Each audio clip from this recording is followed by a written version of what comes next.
Welcome to this morning's discussion on the heart attack. So, where would we like to begin? George thinks he's having a heart attack, and he says he's experiencing like tightness in his chest and shortness of breath and waves of pain. But then Jerry mentions that he had watched an episode of some show, coronary something, the night before, and then also notes that he kind of did something similar when he watched an episode about anorexia. He kind of had symptoms and stuff. If we somehow had a test to see if George is truly experiencing pain, what would the test result come back? What do we think is going on here? And this is a simple yes or no. Well, how would that test return? Is he truly experiencing pain? No. I got a no. I got two no's. Anybody? I think he's experiencing pain. We got 2-1. I got it. I'll say yeah. I'm going to be the deciding vote. That we're at 2-2. I'm going to say yes. I don't think. Double negative. I don't think he's without pain. I do think he's experiencing pain.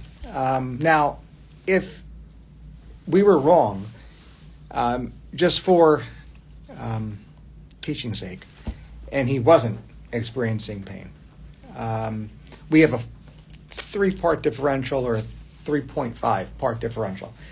What are those 3 illnesses that need to pop up to the top of our list if hypothetically he wasn't experiencing pain? You're thinking somatic symptom and illness anxiety along that line? So I'm going to say somatic symptom disorder, right? So I'm going to give that as a 1. Mm-hmm.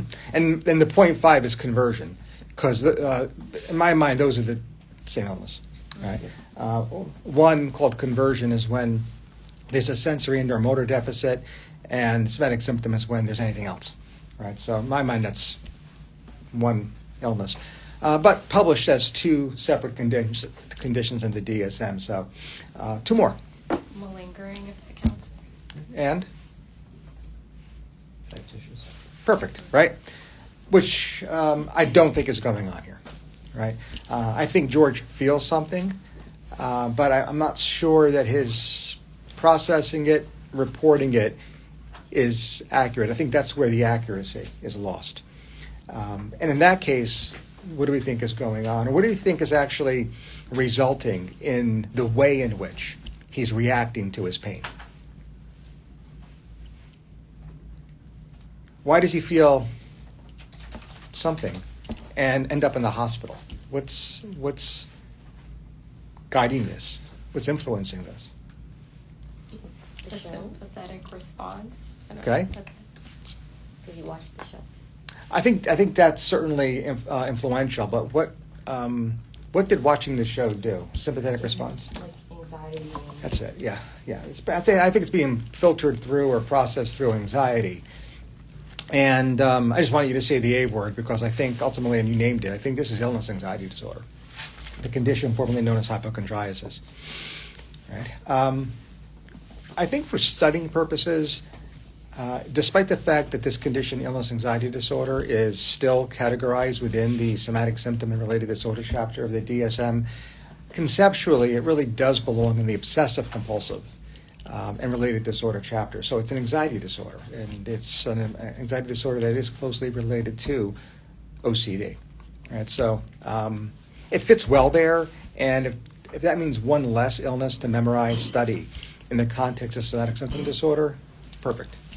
Right? Because then what that does is it really allows us to look at the somatic symptom and related disorders as 2 that I think are influenced by the individual providing misinformation, and 2 that are not. Right? And you already named those 4. Right? So again, brief review. What I don't think is going on here are a couple of conditions in which George is misinforming us, malingering and or factitious, and 2 in which he is not, somatic symptom disorder and conversion. I think we're 0 for 4 there. I really do think this is something where he does feel, but overrepresents because of his anxiety, hence illness anxiety disorder, the condition formerly known as hypochondriasis. Doesn't Jerry also mention that in the end of the episode? I think he does. Morgan has is Yeah. commonly. So it's medically accurate. Before we leave the topic, other than obsessive compulsive disorder, what other conditions are published in the DSM categorized as related disorders in the obsessive compulsive and related disorder chapter of the DSM? Sorry, could you read that? Yeah, what are the, so OCD is in its own chapter. What are the other related disorders in that chapter?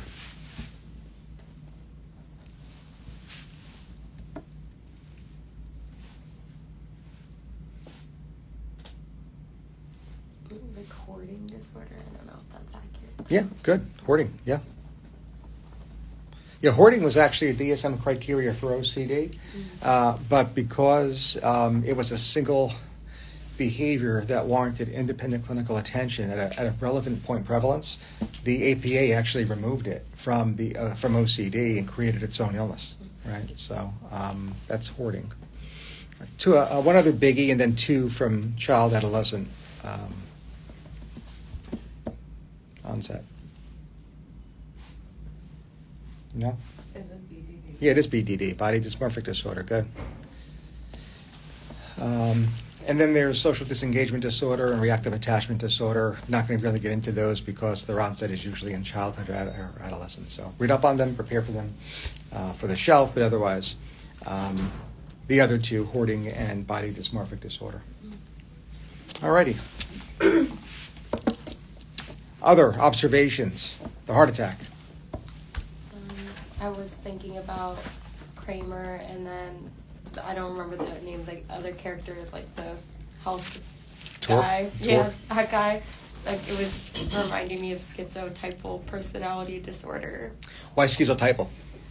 They had the magical thinking, classic magical thinking, and like behaviors, but it didn't seem like, I don't know if it went as far as like being like classifying as a schizophrenia, like psychosis disorder, because it was just seemed like to just be the magical thinking aspect of it. Yep. So let's talk about the cluster A personalities. Schizotypal personality disorder being one, and the one that actually confers the highest risk for developing a future psychotic disorder. And I agree with you. I don't think neither Kramer nor Tor has a psychotic disorder. But all three of these conditions do predispose, and schizotypal personality provides the highest risk, infers the highest risk. How do we remember the cardinal features of this condition for the shelf exam? What does schizotypal personality look like? I think they typically just characteristic as someone who's like, they try to say like, oh, they are more of a loner, but they have like these eccentric thoughts to like help differentiate it from like schizoid. And then like, as Abby was saying, like more magical or strange thinking. Yeah. So. Again, perfect definition. Exactly right. So, very similar to schizoid personality, the individual with schizotypal personality, given their social isolation, they're unlikely to self-refer to a psychiatrist. But unlike the schizoid personality, individuals like Tor, schizotypal personality disorder, are odd and eccentric. Right? And that eccentricity is usually rolled up in something called magical thinking. So magical thinking is almost like psychotic thinking in some attenuated form. So it's not true psychosis. And I think that's what exactly might be going on here. And, we have to also consider this is perfectly normal. There are millions upon millions of dollars spent out of pocket for alternative therapies. So we just have to come to that realization as healthcare providers and physicians. But nonetheless, Jerry Seinfeld's rolling his eyes here too, and not that he's the end-all, say-all, but there's evidence to suggest that this eccentricity that is beyond which we would consider to be normative, and it almost results in clinical significance for George. Right? Tor also, in his eccentric recount of different things that he's done, has one or two liner that I think pivots us towards yet another illness. Do you remember something he says in terms of where he used to live? In jail? No? And he talks about Native Americans actually sticking their head in the snow. I used to live among the Eskimos, I think the line is. Oh. Mm-hmm. Right? What is that? What is it when somebody north of the Arctic Circle, with no trigger, with no precipitant, runs into the freezing cold and sticks their head into the snow in a quote unquote frenzy, right? You know, it's like a panic attack, screaming, yelling. Yeah. Doesn't that sometimes happen with like later stage of hypothermia or am I? It could, yeah. So again, we always have to always rule out the effects of a substance or an underlying medical condition like hypothermia. Is it like some sort of dissociative type picture? It's a yeah, it is. It is, but it's not published in the dissociative disorder chapter of the DSM. It's actually a culturally bound syndrome called piblokto, Arctic hysteria. Yeah. And there may or may not be some relation to vitamin A toxicity. I think there might be a couple of case reports, but I'm not sure that's actually accurate.